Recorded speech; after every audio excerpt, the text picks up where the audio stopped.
One of the biggest decisions in your lifetime is buying or selling a house. Choosing a realtor with strong client communication, technology, and marketing skills will dramatically improve your chance of success. That's why Hunterdon and Somerset's residents rely on Joe Peters.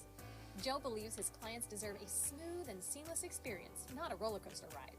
As a Coldwell Banker sales associate with 20 years of experience, he's helped hundreds of people to achieve their goals and dreams, no matter where they were in the buying or selling process. Joe accomplishes this by approaching every transaction from a business perspective. Initially, he tries to fully understand your goals and dreams and make them his own. Then he takes the mass amount of data that's available and distills it down to a few understandable action points. And finally, he controls the entire process through technology and marketing. The end result to you is a smooth, rewarding customer experience. Let Joe show you how to take his professional expertise and put it to work for you. To contact Joe, go to jpeters.com or call 908-238-0118. So hey, again, it's Joe Peters, and with Real Estate Matters, I'm going to go for our monthly recap. I publish this on a monthly basis, the first or second of each month. It's on my website, jpeters.com. You can go to monthly market reports, and you can view the report for both Hunterdon and Somerset County there. People ask me, where does this information come from? It comes from a composite of a few things.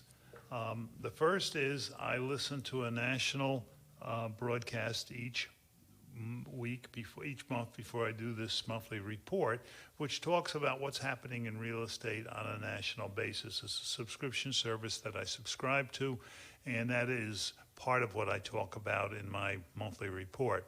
The second part is I do a Central Jersey subscription to a service that talks about what's happening in Central Jersey, and I take the national report and I make it updated to reflect what's happening in our territory. Then I attend a lot of seminars. I do a lot of reading. I was at a seminar this morning, not only talking about the state of real estate, but also what the impact of the coronavirus could be upon us. I'm going to go through that at the end of the program.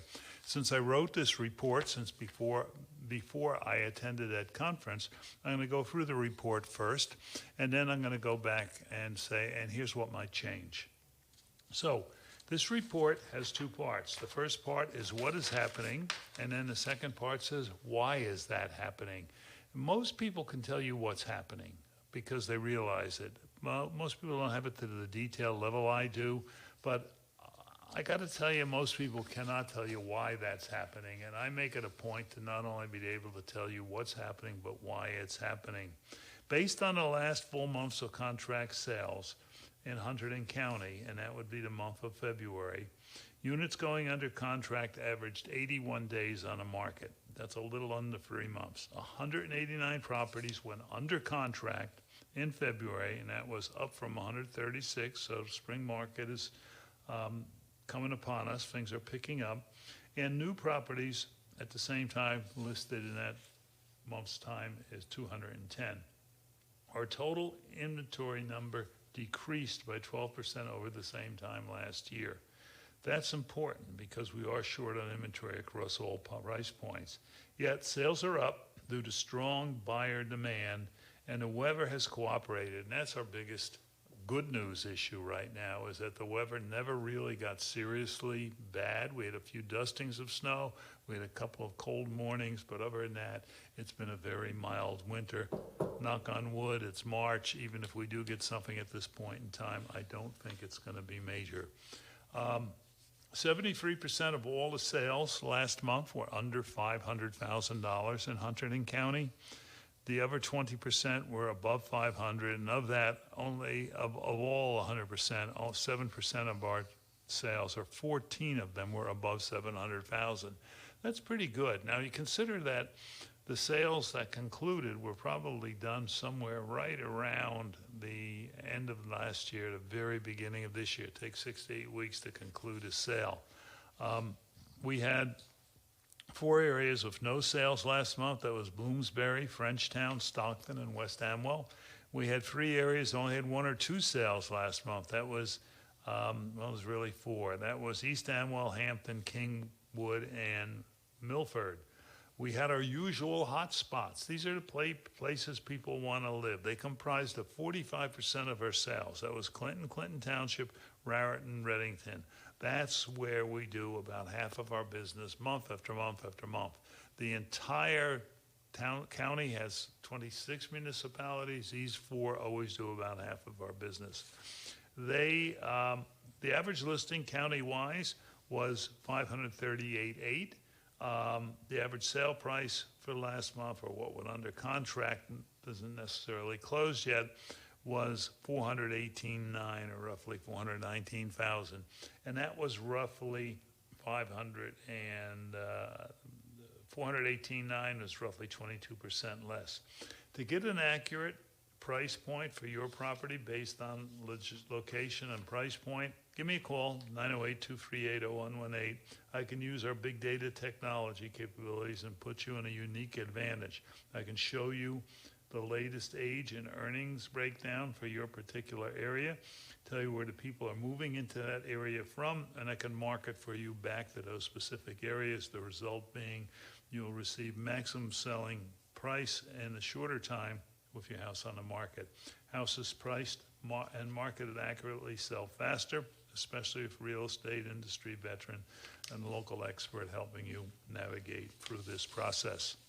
Now, we also break this down by price point, and we also break this down by town, and I'm going to give you a few of the highlights of both.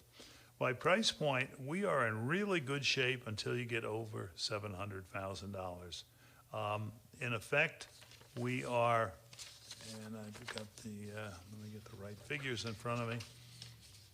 We are sitting with 5 months supply. We have an average of 3 months supply countywide. Now, so that means is we have 643 houses for sale, of which 189 went under contract. You divide one into the other, and you get 3 months supply.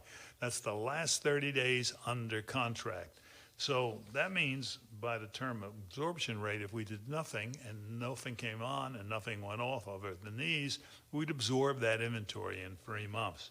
Yet it is broken down by price point. When you get above 700,000 to 800, it's 11 months. When you get above $1 million, it's 20 months.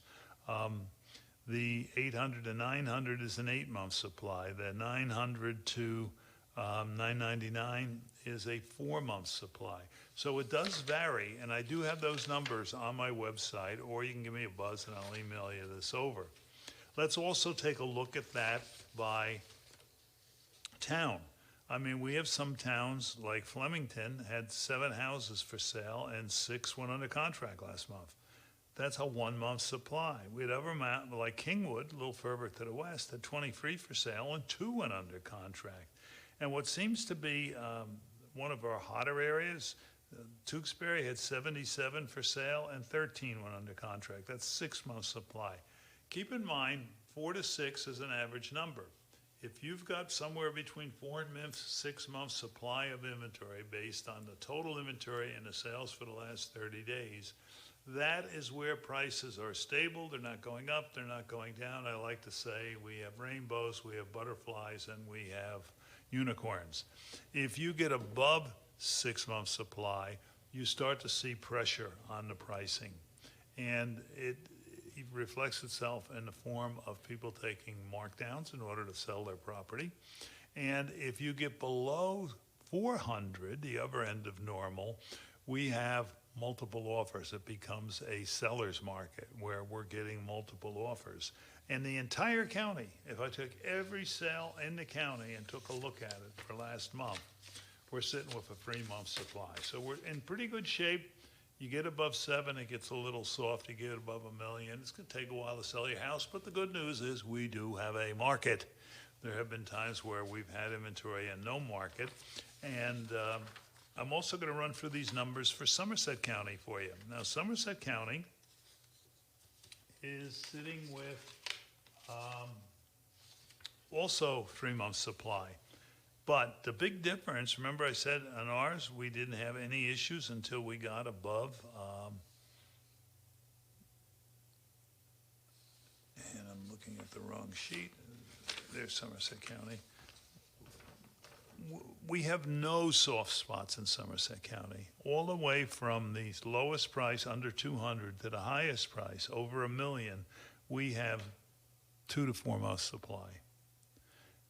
The 55 plus communities have 5 months supply.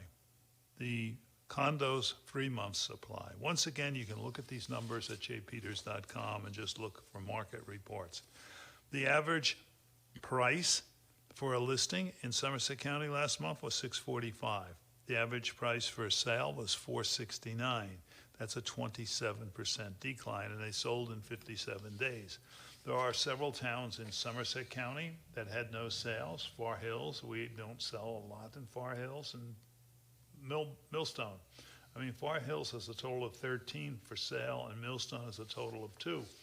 But we've had other towns that have been off the wall in Somerset County, and that's where our hot spots are over there. 45% of their sales were under 500,000. And the other 45 between 500 and a million, and 10% over $1 million. Bernards, Bridgewater, Franklin, Hillsborough, Montgomery, those are the areas just to the east of Hunterdon County. Those are the hot spots, and they did 60% of all the business sitting in Somerset County.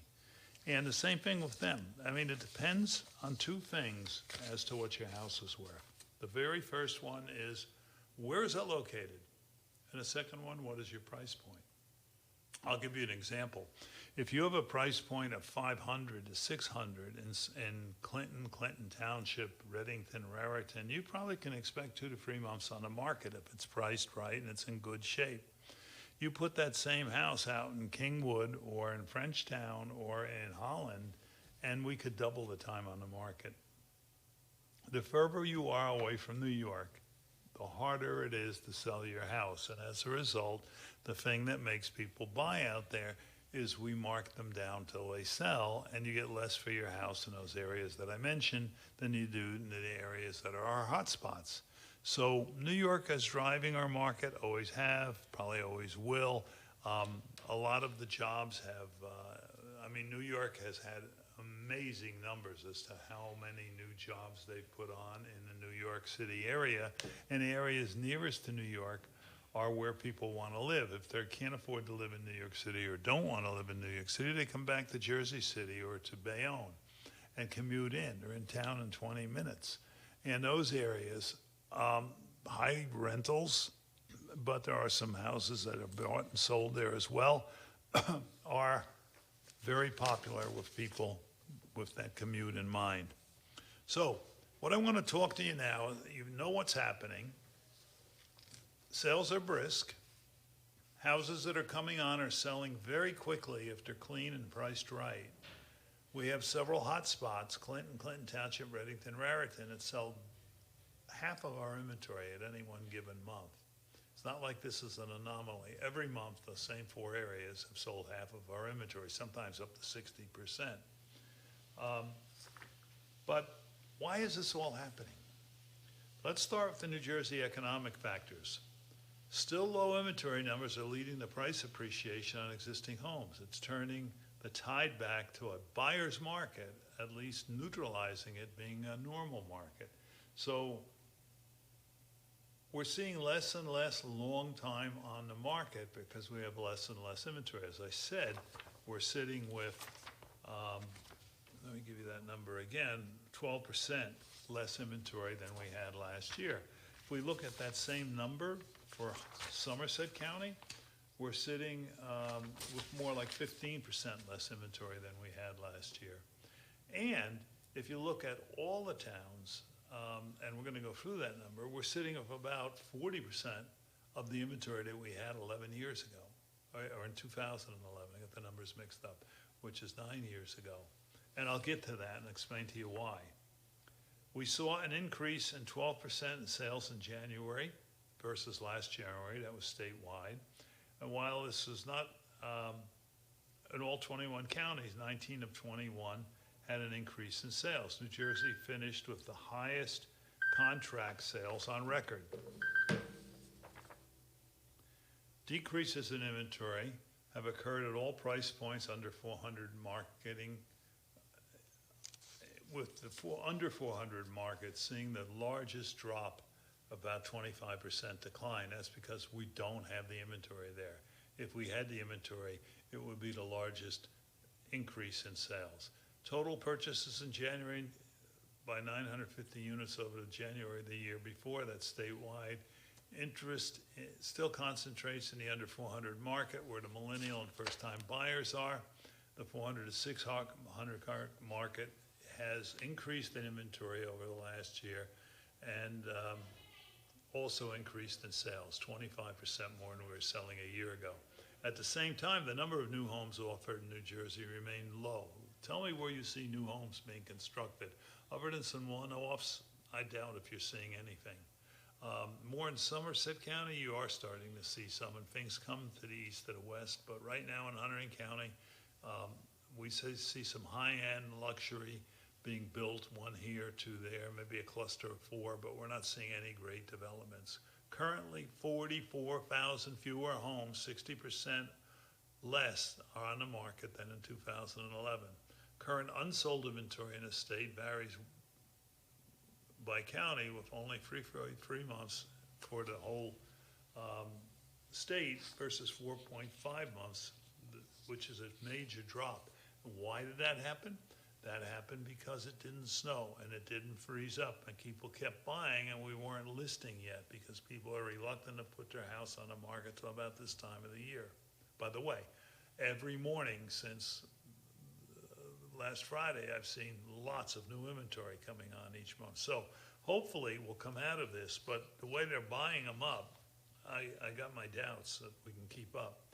We still have an acute shortage of inventory in both Hunterdon and Somerset County. Hunterdon and Somerset County are about 12 and 15% less in inventory than just a year ago, respectively. The market has changed from a seller's market to a buyer's market in the above 500 market due to additional inventory coming on and affecting the selling price for those properties. Also, we are now seeing some millennials coming back in this direction. 26% of them think it's the right time to buy. That's good news. Of the ones that are looking to buy, over half of them can't find anything in their price range. That's the bad news. Interest rates. This is the story of the day. We started the day off hearing that we had a half-point drop in interest rates. Our interest rates have been under 3.5% for the last month, falling very slightly, but I am seeing predictions based on the half-point drop in the prime interest rate today. We could see that get down under 3% really quickly. It's a unique one-time opportunity to get in on a very low-priced mortgages over the next few months. The economy is strengthening and interest rates have fallen. 30-year conventionals about 3.45. I did a 3.3 with a buyer just this week. 15-year conventional mortgages are just over the 3% mark, and 5-year ARMs are about 3.25. Consumer fears of further interest rates and hikes and slowly rising house prices are what's driving it. The Fed has made several downward adjustments, not including what was this morning, and more are still in order, so they happened. The fear of increasing interest rates coupled with steadily increases in prices is still driving the market. I really don't think we're going to see interest rates rise anymore this year. National job front. This is good news. On a national level, the U.S. added 2.1 million jobs in 2019 versus 2.7 in 2018. U.S. employment rate slowed in January, but came in with 225,000 jobs being added. Unemployment rate rose slightly as a result, up to about 3.6%. At the end of January, we had 6.4 million jobs open and only 5.8 unemployed people. Those are those 3% that are constantly unemployed. If you want to work, there's work. We have people that are unskilled for some of the jobs that we have open because they were educated in the wrong area or haven't got the skill set that are needed for these jobs. And we're hearing we not only can't find qualified people, we just can't find people in some cases. Now on the Jersey front, job-wise, we're in a little bit of shape. We added 39,000 in 2018 as compared to 47,000 the year before. But we remained at 3.5% unemployed, even better than the national level of 3.6%, and it's maintaining consumer confidence in New Jersey. The level of jobs created has been at consistently higher levels. We're sort of increasing 3% plus each month. It should be noted these jobs are mostly in the northern half of the state, and it's important to look at the unemployment numbers by county as well, because even though New Jersey is at 3.6%, 3.5, the federal rate is at 3.6, the US rate. Hunterdon County is at about 2.5, and Somerset County is still under 3%. So the counties we live in are doing really well. I'm going to just click my phone off so it doesn't ring again on us. There we go.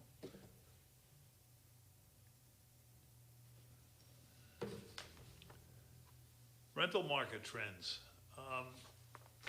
We've gone through a change in rental markets. We, over the last 5 years, have built a ton of new rentals, not specifically in Hunterdon County, more in Somerset County. But once again, things go from east to west, and you're going to see some new rentals coming on. We've had some new ones in the Clinton area over the last couple of years, but downtown Clinton, there's a 111 unit project proposed, of which 20% will be affordable housing. They'll be all rentals. If you look behind where Safeway is, on 31 South, right before Health Quest, you'll see new rentals going in. If you look across from where you get gas at Costco, you'll see ground being cleared. More rentals are going in. I really think we have overdone the rentals, and I think it is slowing slightly because of that. But in effect, in Somerset County, we must have put 2,000 rentals in between the Somerville Circle and the heart of Hillsborough, which is down to Amwell. I mean, just mile after mile of rentals going in there. The drop in home ownership hit a 12-year trend, showed us going from 71 to 66%. It's a national decrease, and it covers the people that lost their houses for various reasons 10 years ago. However, the 71% level resulted from what I just said. Households with no children stand at 65%, reflecting the decline in our schooling population. One article states that the average homeowner, and this is an important point, so in other words, rentals have increased. The amount of people owning a home has increased slightly. It dropped down to 64%, it's now up over 65. But one article talks about equity and what its value, and it says a person 65 plus who's owned his home most of his life has an average of $300,000 in net equity, where a person who's been renting during that time probably has about $8,000 in net worth. But the number of renters has increased over the past 25 years for two reasons. A lot of people lost their houses and had to go into rentals. A lot of seniors, that's part of, there's really three reasons. Seniors are favoring rentals. No reason to buy an investment property as a senior. But we're also seeing that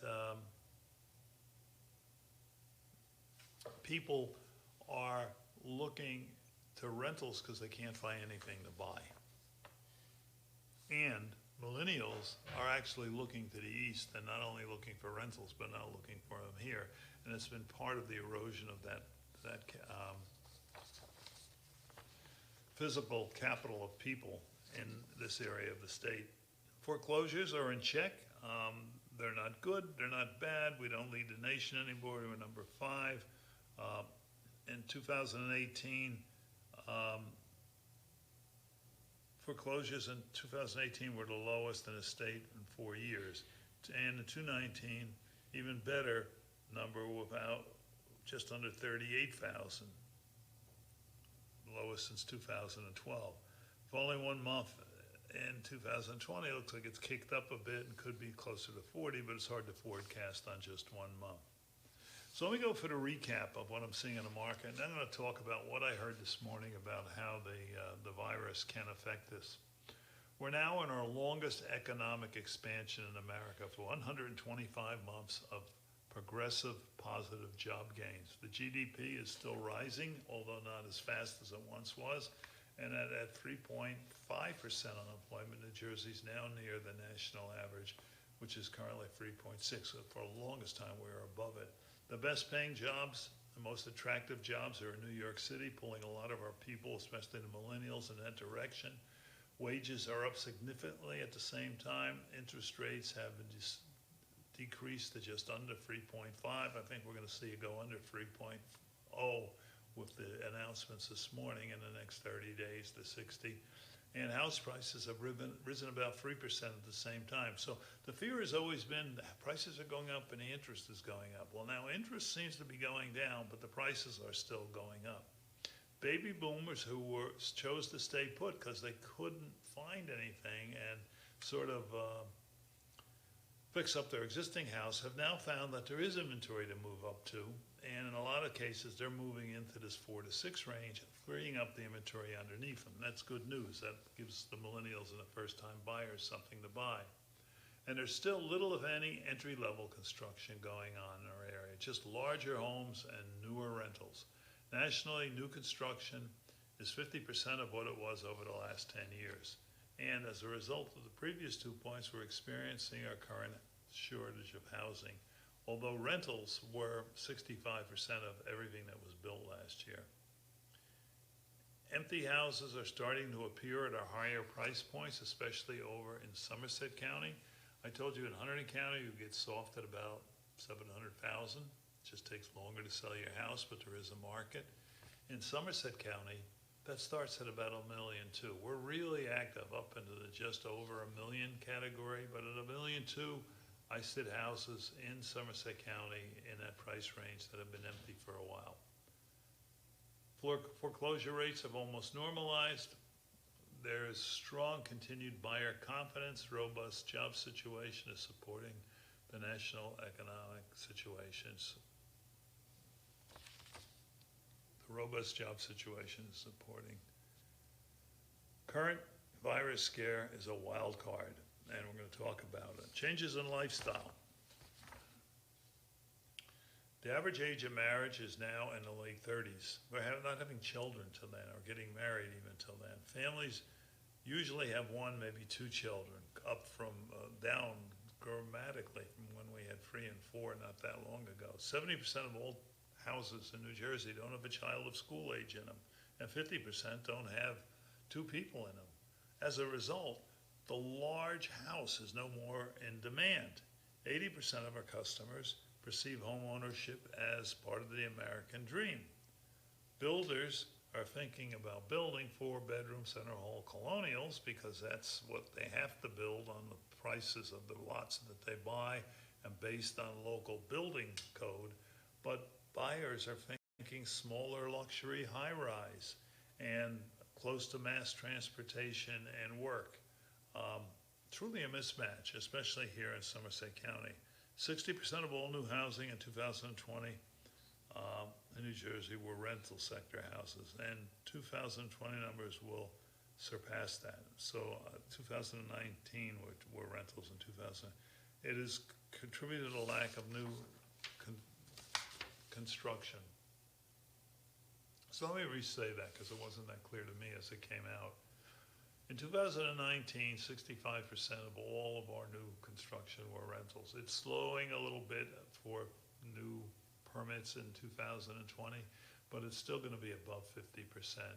We are starting to see some new developments get built, but most of those new developments are rental-only developments. We aren't starting to see anything new other than affordable housing, which means it's only for those who are below a certain level in income that you could consider starter housing.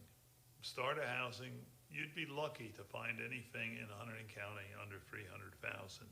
And as you move over to Somerset, it's probably more like 375. Market conditions. It appears that we're entering the next phase of the housing cycle. which is still active, just less robust in price appreciation. And the warnings of economic slowdown seem to be on hold for now. Last year we were talking, whoa, will there be an economic slowdown? Right now, it's not even being discussed. Should we eventually see a slowdown, we may see fewer sales and less price appreciation. But in general, homeowners are sitting on more equity in New Jersey. 95% are plus equity situation, and they're no longer using their house as an ATM, which is what led towards the housing crisis 10 years ago, 10 to 15 years ago. Consumer confidence remains high. Most consumers still see home ownership as a sound investment. There's a bit of offset to this by the political turmoil that we see on the TV every night. Most customers are seeing home ownership as still something they want to obtain. Sound investment, part of the dream.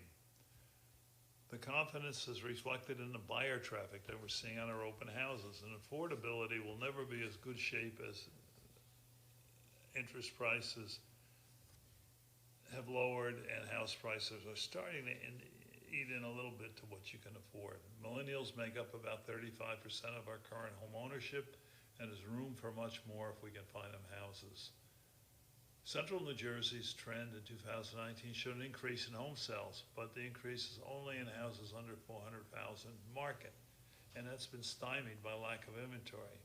The 400 to 600 has increased a bit because we've had an increased inventory, and the over 600 is challenged with pricing. I have to tell you, if you looked at an average of 3 to 4%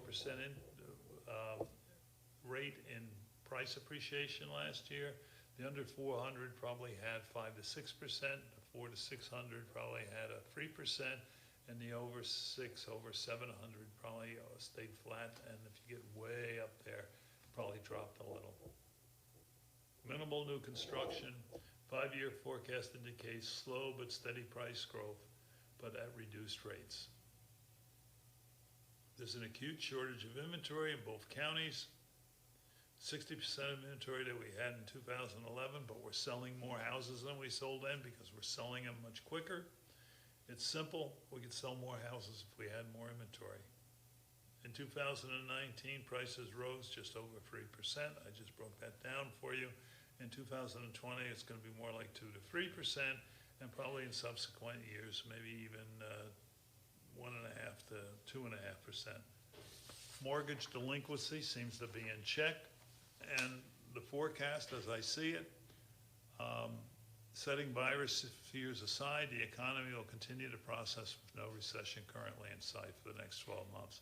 Prime interest rates have dropped several times and dropped again this morning. Home prices will rise an average of over 3% in the next year, and that will further decrease the buying power.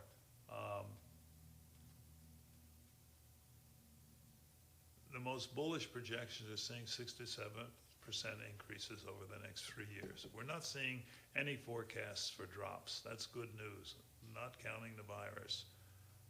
Supply remains tight, even though it's improved a little. Many new jobs seem to be resulting from the tax changes and the Jobs Act. The first time in memory we have more jobs over the last 12 months than we have people. We now need to match the skills to the job requirements. The affordability index shows us much more room for sales. Our people are earning more than they have to spend on new housing, which means more and more people can buy new housing if we can find it for them. Some high-end fallout has resulted in the residential from the SALT and mortgage interest changes. Those people, I heard this morning, there is absolutely no tax in sections of Florida, and most people in the over $1 million range have just picked up and moved.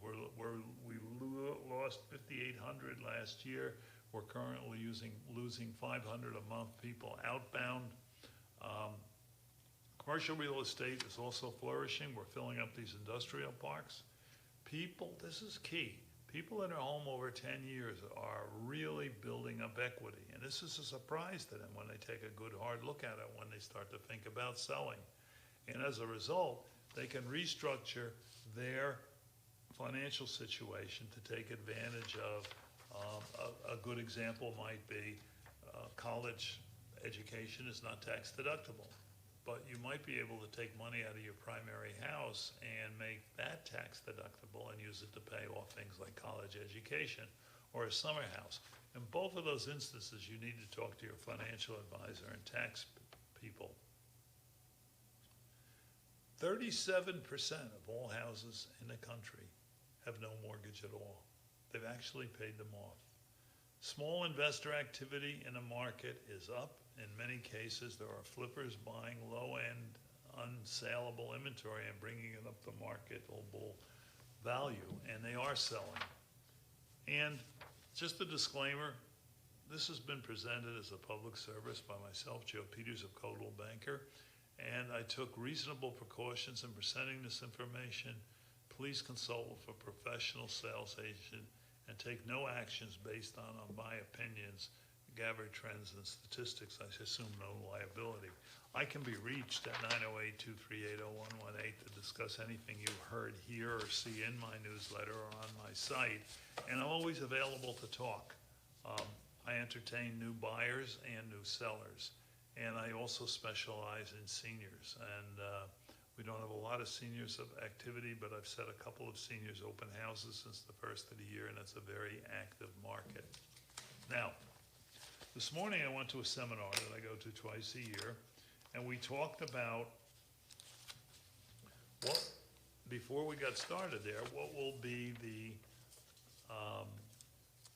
effect of the virus scare. And the overall message here was that it will have an effect. And even though it may not affect what you do for a living, it's going to affect the living of people who will be buying houses. And it affects them as the supply chain slows down. It may affect the real estate market.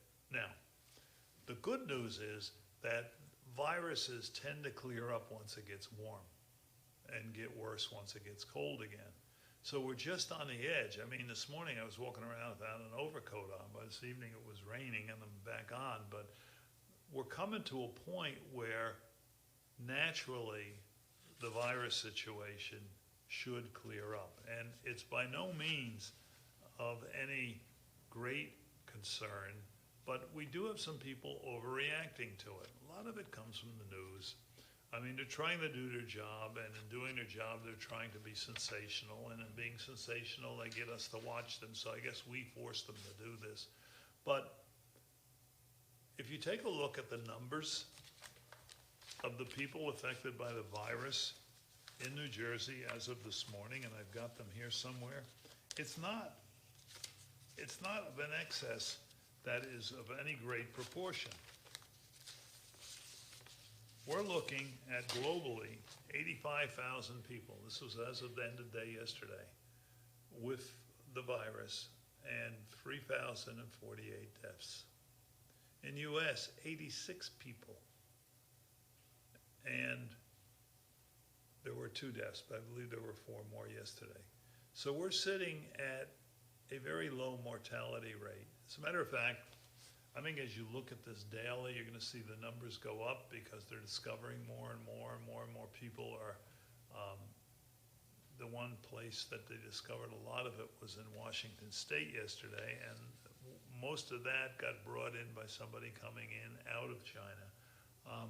But you see the heat map saying, here's areas that you don't want to travel to. We're actually putting out travel restrictions on some of the cities in Europe.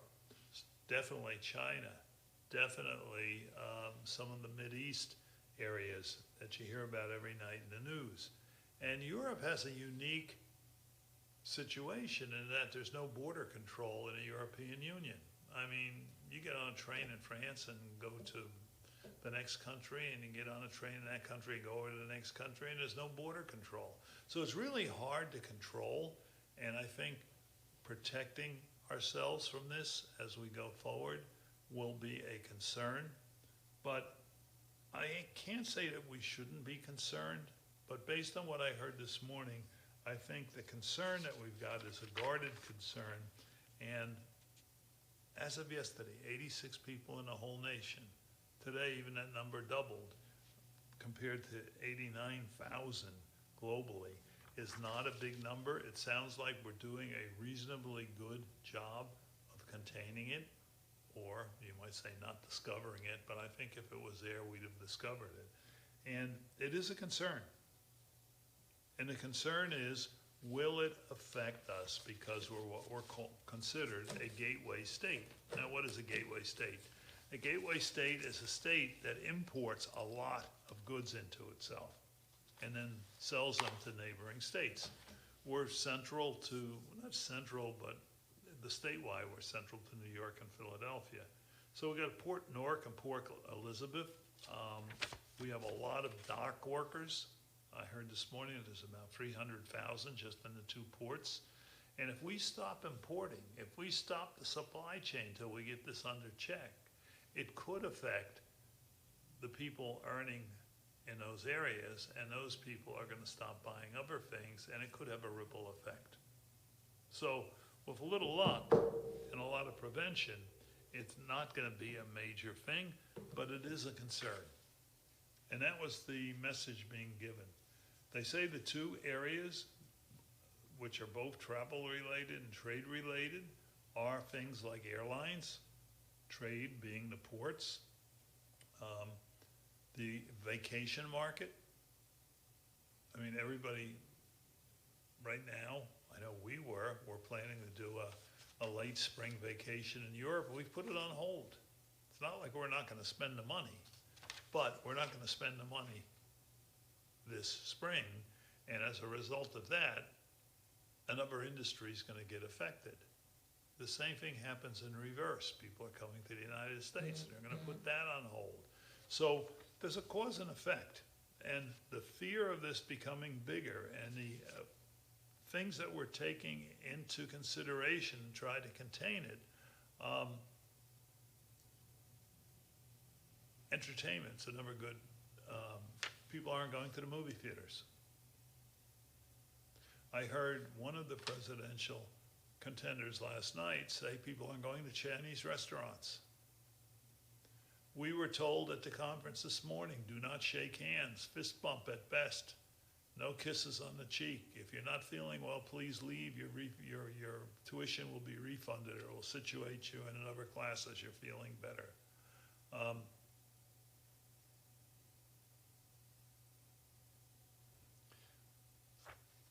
Once again, the warmth brings relief to the effect, but the effect has been shown in the stock market. It's been, we had 3 very corrective days at the end of last week.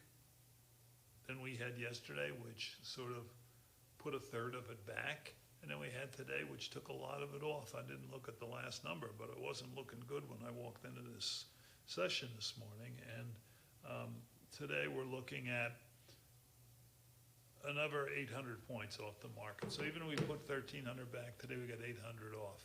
We lowered the Fed rate, and they're gonna lower rates around the world in order to stimulate trade.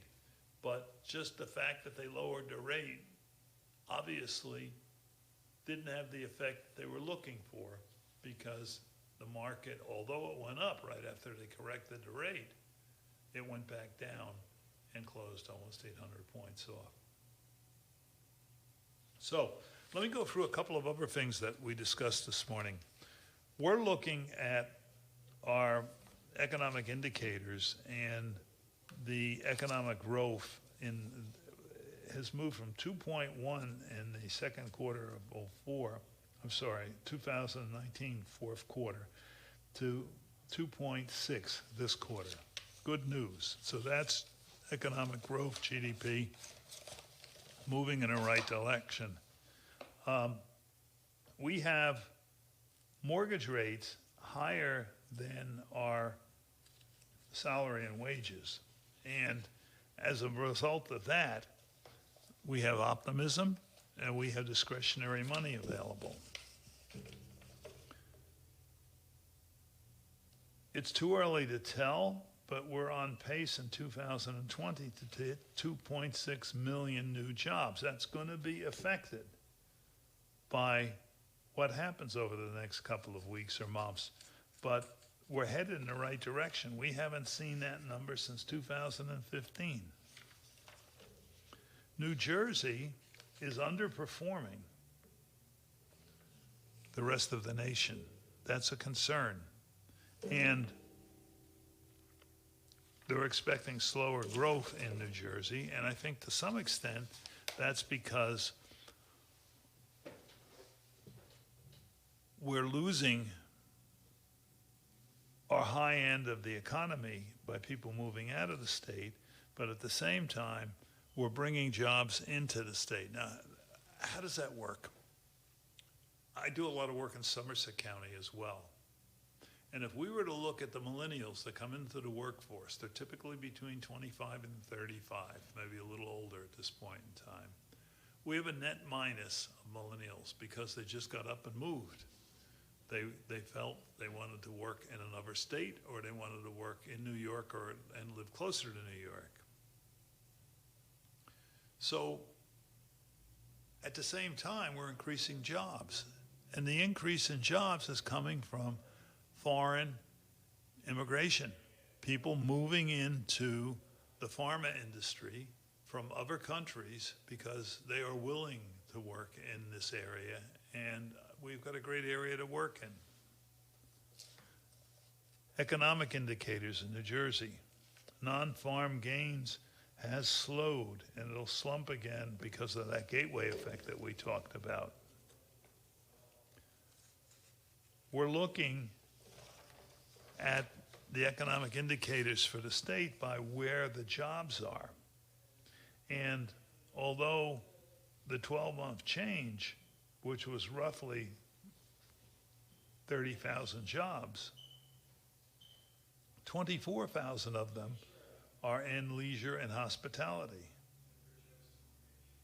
So if we stop doing community events because of the fear of the virus, you can see what the effect could be. Let's hope it doesn't happen. Let's do everything in our power to make it not happen. It is a concern. It shouldn't be ignored, but we are warning at this point in time that it could have its effect. This has been Joe Peters. Next week, we're going to talk with Professor Jim Hughes from Rutgers. And I heard him speak a couple of weeks ago, and he talked about the effect of the overall national economy in New Jersey. We didn't talk about the virus. I'm sure it will come up next week. And he had some very encouraging, but at the same time, interesting forecasts for New Jersey. And I've asked him to come on and go a little bit deeper with us on that. So this has been Joe Peters. This has been my monthly update. I appreciate you tuning in, and I'll be here at 4 o'clock next week with Professor Jim Hughes. Thank you for tuning in. One of the biggest decisions in your lifetime is buying or selling a house. Choosing a realtor with strong client communication, technology, and marketing skills will dramatically improve your chance of success. That's why Hunterdon and Somerset's residents rely on Joe Peters. Joe believes his clients deserve a smooth and seamless experience, not a roller coaster ride. As a Coldwell Banker sales associate with 20 years of experience, he's helped hundreds of people to achieve their goals and dreams, no matter where they were in the buying or selling process. Joe accomplishes this by approaching every transaction from a business perspective. Initially, he tries to fully understand your goals and dreams and make them his own. Then he takes the mass amount of data that's available and distills it down to a few understandable action points. And finally, he controls the entire process through technology and marketing. The end result to you is a smooth, rewarding customer experience. Let Joe show you how to take his professional expertise and put it to work for you.